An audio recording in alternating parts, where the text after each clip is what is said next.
안녕하세요. 이혼한 지 벌써 2년이라는 시간이 흐른 46세 여자입니다. 저는 사랑하는 사람과 결혼하면 남은 평생을 행복하게 보낼 수 있다고 생각했어요. 하지만 사랑은 그 모든 걸 해결해주지는 않더라고요. 사랑은 그저 사랑이라는 감정이었지, 결혼이라는 것과 사유라는 현실은 너무나도 거센 폭풍과도 같았죠. 하지만 세상 사람들 모두가 이런 폭풍을 견디며 살아가고 있을 거예요. 저에게는 참 벅차지만요. 사연을 제보하게 된 건 제 이야기를 모두가 들어주시고 제게 용기를 주셨으면 좋겠어서예요. 저는 20대 후반 남편을 만나 짧은 연애를 하고 결혼식을 올리게 되었어요. 조금 무리를 하며 결혼식을 올리게 되었지만 우리는 행복했지요. 그는 표현은 서툴지만 제게 잘해주고 싶어 노력해주는 사람이었어요.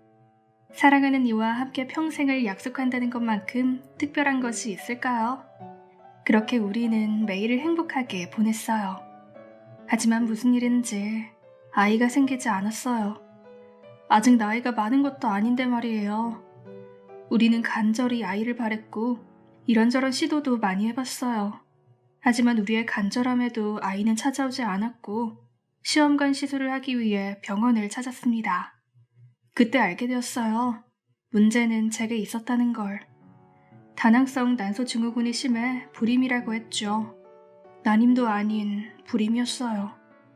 마지막으로 남아있었던 희망의 불이 허무하게 꺼져버린 듯한 기분이 들었어요. 그렇게 저의 불임 사실을 시댁에 알렸습니다.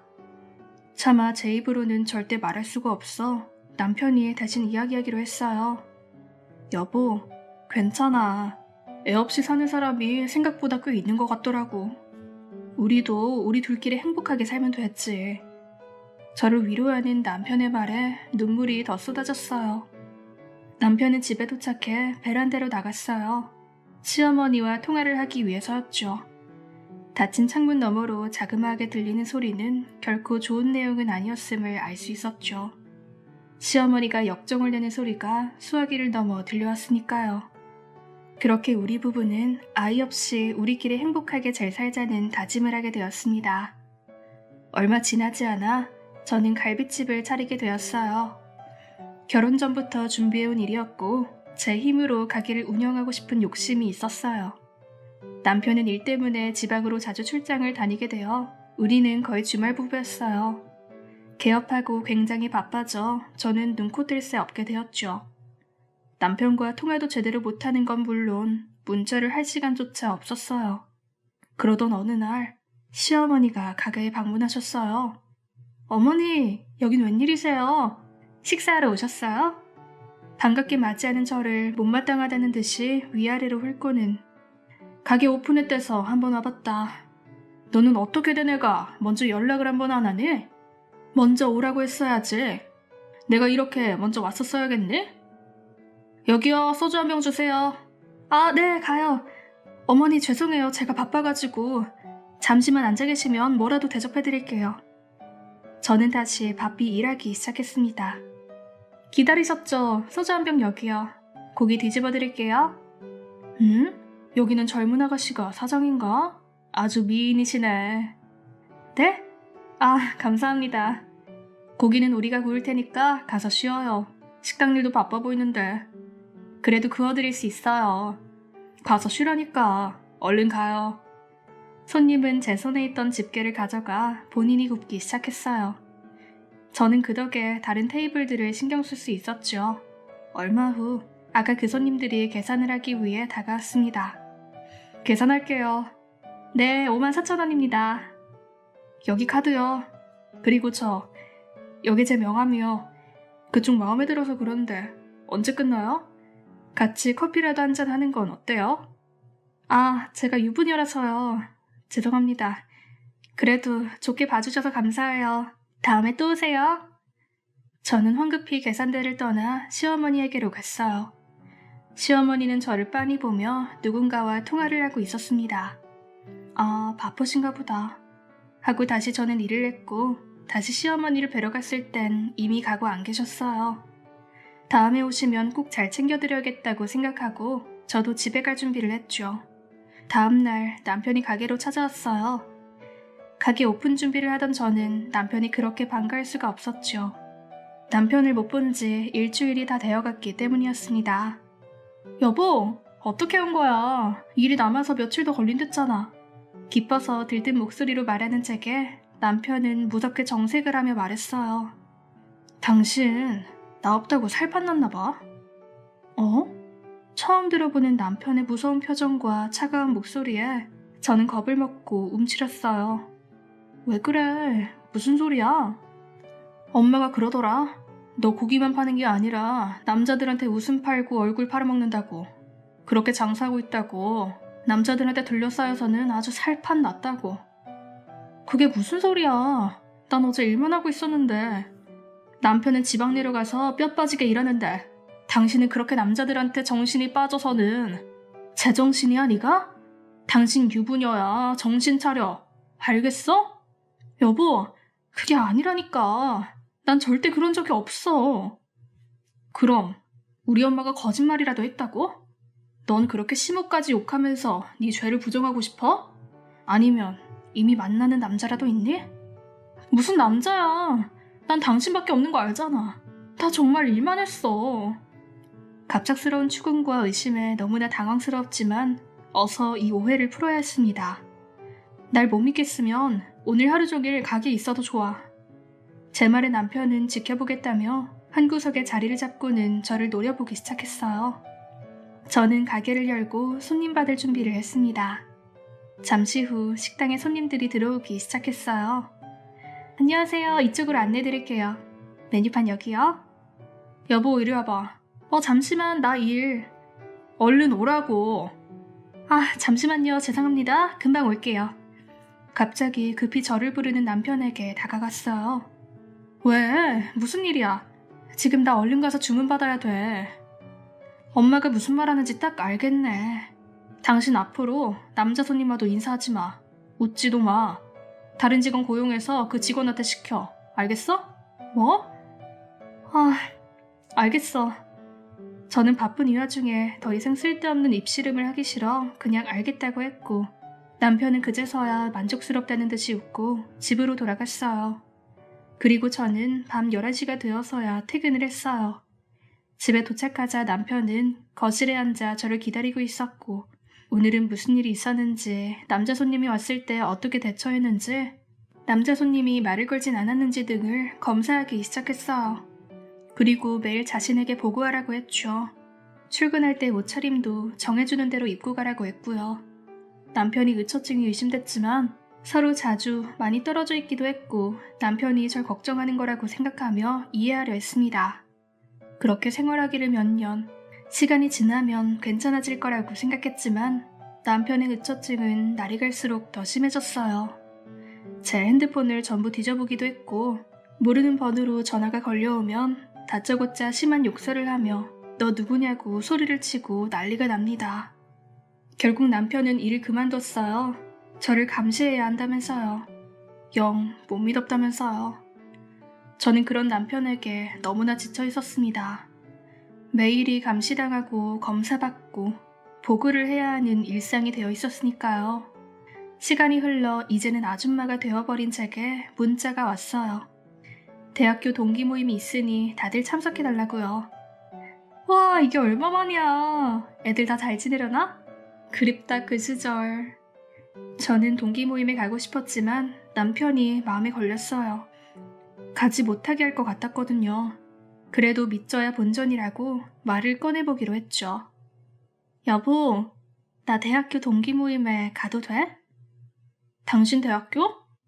여대 아니잖아. 그렇긴 한데 오랜만에 친구들 보고 싶어서. 그래, 가. 남편이 흔쾌히 허락해주자 저는 신나서 옷을 고르러 방에 들어왔어요. 하지만 남편은 말을 이어나갔어요. 근데 어딘지, 몇 시인지, 몇 시에 귀가할 건지 다 얘기하고 20분에 한 번씩 전화 받아. 남자랑은 말도 섞지 말고 안 지킬 거면 절대 안 보낼 거고 약속해놓고 어기면 가만 안 있을 거니까 그렇게 알아. 그래, 그럼 그렇지. 그래도 이게 어딘가요. 갈 수만 있다면 이 답답한 기분에서도 해방될 수 있을 것 같았어요. 알겠어. 그렇게 저는 남편과 약속을 하고 며칠 후 모임에 나가게 되었어요. 오랜만에 느끼는 설렘과 자유는 가슴을 뛰게 만들었죠. 물론 진정한 자유는 아니었지만요. 와, 애들 많이 왔네. 약속 장소에 가자 이미 많은 동기들이 모여 있었어요. 다들 반갑게 제게 인사를 해주었고 정말 보고 싶었던 친구들도 만났어요. 웬일이야, 이게 얼마만이야. 다들 너무 반갑다. 어떻게 지냈어? 저는 친구들과 한참 대화를 나누고 있었어요. 얼마 만에 맛보는 행복감인지 저는 엄청 신나 있었고 그래서인지 주머니 속에서 울리는 전화를 받지 못했습니다. 한참을 수다를 떨다 시계를 보니 20분이 훨씬 넘어 있었어요. 황급히 핸드폰을 꺼내니 남편에게서 부재중 전화가 72통. 바로 남편에게 전화를 걸었어요. 받지 않았습니다. 분명 엄청 화났을 거예요. 불안해하는 제게 남자 동기가 말을 걸어왔어요. 왜 그래? 표정이 안 좋은데. 무슨 일 있어? 아, 아니야. 그나저나 잘 지냈어? 나야 항상 잘 지내지. 너 오랜만에 보니까 진짜 반갑다. 그러고 보니까 나 그때 너 짝사랑했는데 알고 있었어? 이제 우리 둘 다 결혼했으니까 할 수 있는 얘기지만. 뭐? 전혀 몰랐어. 네가 날 좋아했다고? 진짜 몰랐어. 우리들은 옛 이야기를 하며 웃음꽃을 피우고 있었어요. 그때였어요. 문에 우디컨이 서 있는 남편과 눈이 마주친 건 그의 눈은 살기마저 띄고 있었습니다. 저는 온몸에 소름이 끼쳤어요. 공포가 등줄기를 따라올라 제 뇌에 경고를 울렸습니다. 도망가라고, 위험하다고. 하지만 남편은 이곳을 쑥대밭으로 만들고 난리를 칠 게 뻔했어요. 친구들 앞에서 그런 수치스러운 장면을 보여줄 순 없었습니다. 친구들에게 피해를 주고 공포를 느끼게 하고 싶지 않았어요. 저는 남편을 데리고 밖으로 나가자고 했죠. 저는 남편에게 다가가 남편의 손을 잡았어요. 여보, 내가 미안해. 일단 나가서 얘기하자, 응? 제 말에 남편은 아무 말도 없이 저를 밀쳤습니다. 여보, 왜 이래? 저는 뒤로 넘어졌고 그런 저를 남자 동기가 부축해줬어요. 이봐요. 이렇게 밀치면 어떡합니까? 당신 뭐 하는 사람이에요? 저는 그 동기를 말렸고 남편의 바지가랑이를 잡고 말했어요. 여보, 제발 나가서 얘기해, 제발. 간절한 부탁에도 남편은 저를 차갑게 바라보다 모두의 앞에서 뺨을 세게 후려쳤습니다. 너무 아팠고 머리통 전체가 울려 세상이 일렁거리며 찌그러져 보였어요. 소리조차도 지르지 못하고 바닥에 털썩 누워 있었습니다. 곧이어 남편은 제 머리채를 잡고 질질 끌고 나왔어요. 제 모습을 본 동기들은 입을 막고 경악을 했습니다. 이제 저는 저 친구들을 평생 볼 일이 없을 거예요. 제 남편이 허락할 리도 없고 저도 창피해서 저들의 얼굴을 다시는 못 볼 테니까요. 저는 모든 걸 포기하고 그대로 남편에게 끌려갔어요. 남편은 화장실로 저를 내동댕이 쳤습니다. 차가운 화장실 바닥은 제 신세를 알려주는 듯 했죠. 그렇게 저는 남편에게 겁탈을 당했고 남편은 화풀이하듯 수차례 뺨을 때리며 화를 냈어요. 네가 뭘 잘못했는지 알아? 전화 받으랬지. 남자랑 얘기하지 말랬지.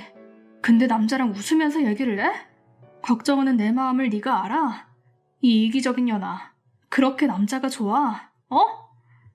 저는 인간이 아닌 이 사람의 인형이 되어야 하나 봅니다. 이 사람의 아내가 아닌 그저 손바닥 위에서 쥐락펴락할 수 있는 그런 존재가 되어야 하나 봐요. 아무리 제가 뭐라고 해도 남편에게 저는 소중한 아내가 아닌 남자에 미친 더러운 존재겠죠. 더 이상 아무 생각이 들지 않았어요. 그저 뜨거운 눈물이 흐르고 있다는 거지 제가 아직 살아있다는 걸 알려줬어요. 쉬지 않고 얼굴로 쏟아지는 그의 크고 두툼한 손에 저는 기절했습니다. 다시 눈을 뜨니 저는 집이었어요. 아직 살아있구나. 이게 가장 먼저 든 생각이었죠. 그리고 저는 살기 위해 남편과 이혼하기로 했어요. 이혼하자고 말을 꺼냈다가는 죽을 수도 있겠다는 생각이 들었지만 그럼에도 저는 이혼해야 했어요.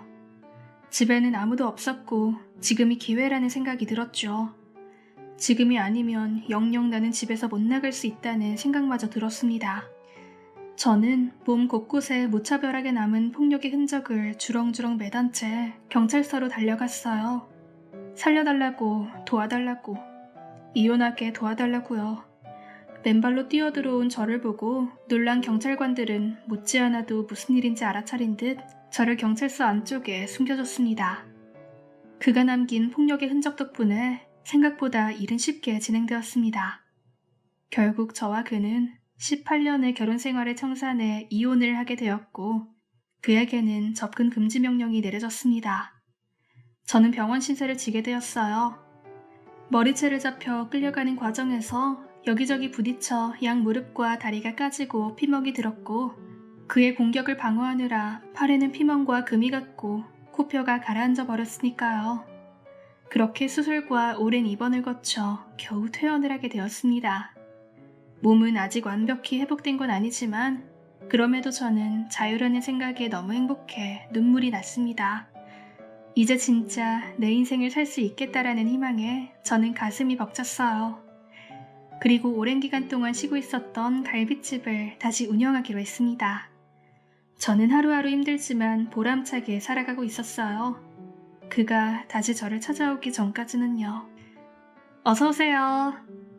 여보, 잘 지냈어? 전 남편이 가게로 찾아왔습니다. 저는 다리가 떨려 금방이라도 주저앉아 버릴 것 같았어요. 당신이 여기가 어디라고 와? 당장 나가. 접근 금지도 아직 풀리지 않았을 텐데 무슨 생각이야? 당장 경찰에 신고할 거야. 떨리는 손으로 휴대폰을 집었어요. 어제 풀렸어.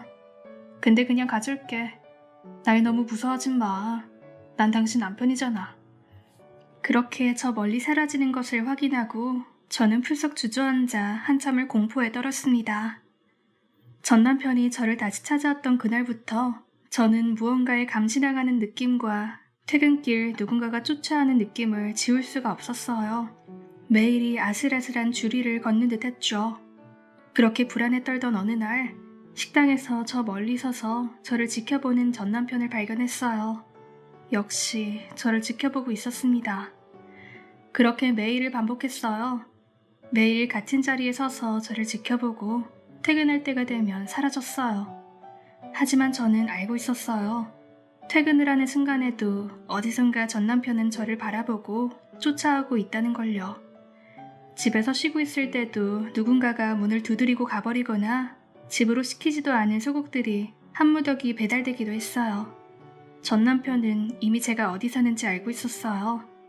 바꾼 핸드폰 번호는 어떻게 알아냈는지 하루에 200통이 넘게 전화가 오고 사랑한다, 용서해달라, 바람 피우지 말라는 내용의 문자가 1시간에 한 번씩 오곤 했어요.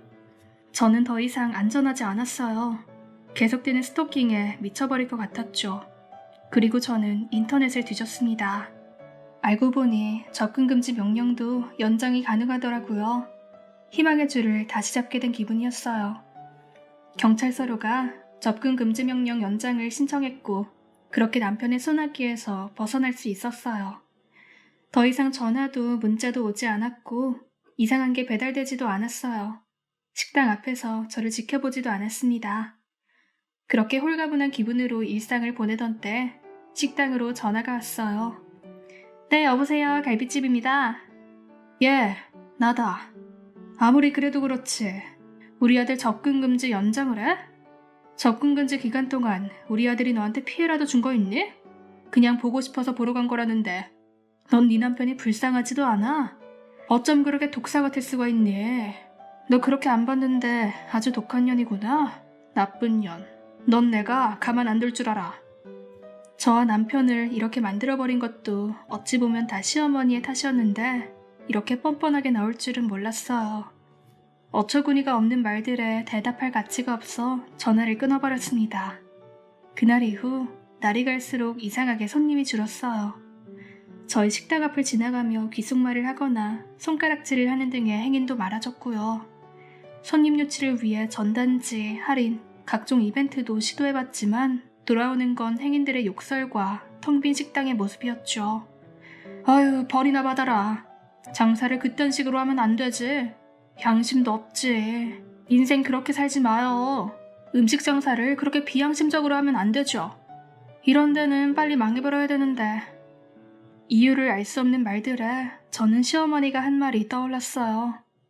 넌 내가 가만 안 둘 줄 알아. 라고 한 말이요. 그리고 얼마 안가 직원들의 월급을 줄 수 없을 정도가 되었고 저는 결국 가게를 닫게 되었어요. 직원들에게 여태 함께 일해주어 고맙다며 마지막 월급이라고 하자 직원 중 한 명이 말을 꺼냈어요. 저 사실은 왜 이렇게 된지 알 것 같아요. 저도 어제 한 사실인데 그 직원의 말은 충격적이었어요. 어떤 익명의 글쓴이가 맘카페에 저희 갈비집을 모함한 겁니다. 저희 식당을 운운하며 비위생적에다가 불친절하고 손님을 옷차림에 따라 차별하며 심지어는 음식도 전부 재사용한다고요. 본인이 직접 재사용하는 걸 봤다고요. 저는 짐작 가는 부분이 있었어요. 이혼 전 시어머니가 제게 자랑했거든요. 본인은 맘카페에서 총무로 활동하고 있고 임원직이다 보니 영향력이 있다고, 자기 말 한마디면 카페 회원들이 물건도 잔뜩 구매한다고. 저는 시어머니를 찾아가기로 했어요. 제 인생을 망쳐놓고도 반성은커녕 아직까지 이런 악질짓을 하는 이유도 듣고 싶었죠. 저는 식당 전화로 걸려왔었던 시모의 번호를 찾아내 전화를 걸었어요. 여보세요? 저기요. 저한테 왜 그러시는 거예요? 너니?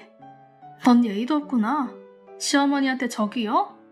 며느리가 이렇게 형편이 없어서야 우리 아들이 때릴만 하네. 당신 더 이상 제 시어머니 아니잖아요. 예의 차릴 필요가 있나요? 만나서 얘기하죠. 식당으로 오세요. 저는 제 할 말만 하고 끊어버렸어요. 제 인생을 망쳐버린 여자가 징후스러워서 견딜 수가 없었죠. 전 모든 것을 녹음하기로 했습니다. 똑같이 망하게 할 순 없어도 적어도 복수는 하고 싶었으니까요. 잠시 후 시어머니가 씩씩거리며 시아버지와 함께 가기로 들어왔어요. 네가 감히... 저기요, 보이세요? 저 식당 닫게 됐어요. 그쪽 때문에요. 이게 왜 나 때문이니? 네가 장사를 제대로 못하니까 그렇지. 그러니까 남자들한테 웃음 팔고 다니면 안 되지. 그런 얼굴팔이로는 장사 오래 못한단다. 아주 잘 망했네. 그쪽 아들이 저 쫓아다니는 게 그렇게 마음에 안 드셨어요? 저도 싫었어요. 끔찍했어요. 공포스러웠다고요. 누구는 좋았는 줄 아세요? 아들 간수 똑바로 좀 하세요. 뭐? 야! 시어머니는 제 머리끄덩이를 잡았고 질세라 저도 시모의 머리끄덩이를 잡았습니다. 옆에서 지켜보던 시아버지가 우리 둘을 말렸고 시어머니는 감정이 격해진 자께 소리쳤어요. 네가 우리 아들 무시하고 힘들게 했잖아. 불쌍한 우리 아들. 저 불려우 같은 년한테 얼마나 속았으면 그렇게 마음고생을 했어도 널 보러 찾아가.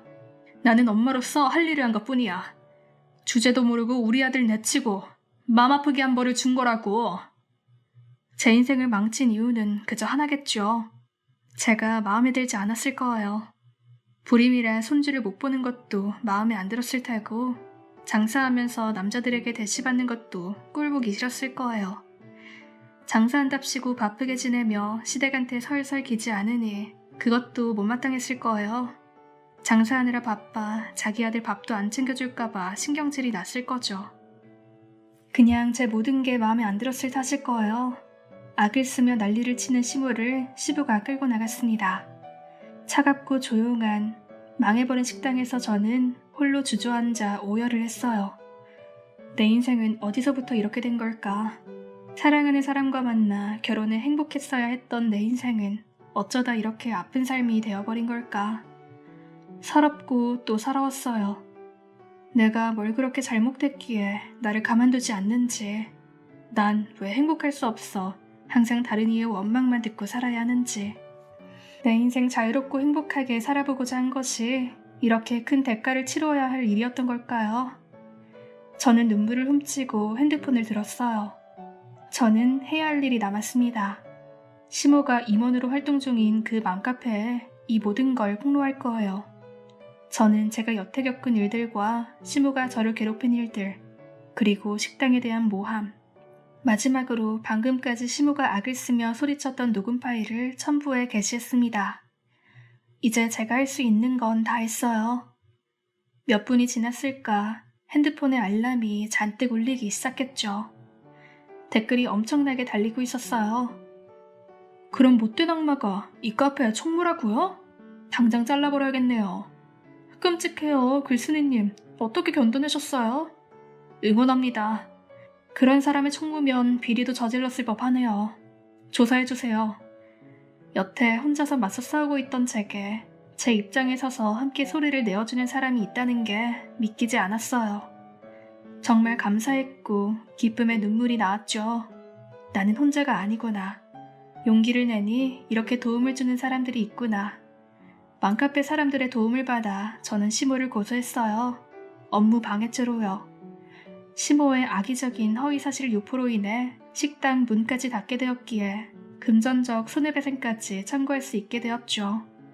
그리고 제가 올린 글을 도화선으로 시모가 맘카페에서 저지른 비리가 드러나기 시작했죠. 회원들의 개인정보를 알아내 전화한 뒤 이벤트에 참여하면 가습기를 주겠다며 참가비 명목으로 돈을 받아 챙긴 거죠. 피해자는 수십 명이었습니다. 그리고 그들이 시모를 사기죄로 고소했어요. 여태 고통만 받고 언제 또 피해를 입을지 모른 채로 전전긍긍 살다가 겨우 이제야 정말 그들의 손에서 빠져나오게 되었어요. 참 길었습니다. 많이 아팠고 떠나고 싶었을 때도 죽고 싶었을 때도 있었어요.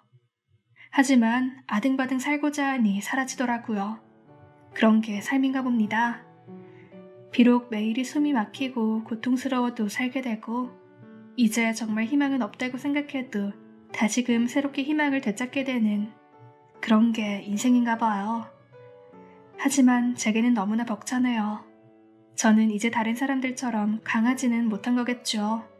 그래도 힘을 내서 여기까지 달려왔으니 완주해보려고 합니다.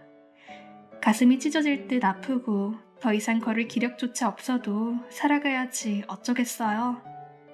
저는 당분간 모아둔 돈으로 휴식을 취할까 해요. 몇십 년간 정신없이 달려왔으니 스스로에게 잘 달려왔다고 격려하며 잠시 쉴 시간을 주고 싶네요. 여러분들께서도 항상 힘내시고 좋은 일만 가득하시길 바랄게요. 긴 이야기 들어주셔서 감사합니다.